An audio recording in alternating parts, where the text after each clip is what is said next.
অনুপাতৰ এটা কুৱেশ্যন কিন্তু অকমান ডিফাৰেণ্ট ৱেত কোৱা আছে ইয়াতে আমাক কৈছে দুটা সংখ্যাৰ পূৰণফল 1575 দুটা সংখ্যা দিয়া আছে আৰু সংখ্যা দুটাৰ পূৰণফল আমাক দিয়া আছে 1575 সংখ্যা দুটাৰ আমাক অনুপাত দিয়া আছে আমি অনুপাত অৰিজিনেল সংখ্যা নহয় বুলি যেহেতু গমেই পাওঁ আমি ডাইৰেক্টলি লিখিব পাৰিম যে এটা সংখ্যা হৈছে 9 ৰেচিঅ আৰু এটা সংখ্যা হৈছে 7 ৰেচিঅ আৰু এই সংখ্যা দুটা যেতিয়া পূৰণ কৰা হ'ব পূৰণ কৰিলে আমি কিমান পাব লাগে একৰ্ডিং টু দা কুৱেশ্যন আমি পাব লাগে 1575 এটা ইয়াতে ম্যাক্সিমাম ষ্টুডেন্টে কি মিস্টেক কৰে এইখিনি পূৰণ কৰি পেলাই ইয়াতে লিখি দিয়ে 9 7 গুণ কিমান 63 ৰেচিঅ ইয়াতে লিখি দিয়ে ইকুৱেল আমাৰ লিখি দিয়ে 1575 কিন্তু এটা একদম ৰং আমাৰ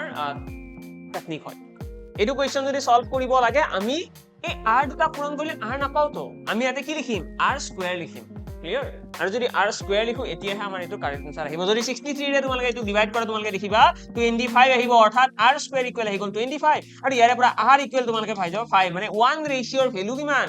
5 এটা অনুপাত মানে 5 আমাক উলিয়াব কি দিছে আমাক উলিয়াব দিছে স্মলাৰ ইন্টিজাৰ সৰু সংখ্যাটো উলিয়াব দিছে যে 9 ৰেচিঅ এন্ড 7 ৰেচিঅৰ সৰু অনুপাত কোনটো 7 ৰেচিঅ মানে 7 ৰেচিঅৰ ভ্যালু উলিয়াব লাগে তাৰ কাৰণে আমি কি কৰিম 7 * 5 অৰ্থাৎ 35 এই হৈ গল আমাৰ ইয়াতে কাৰেক্ট আনসাৰ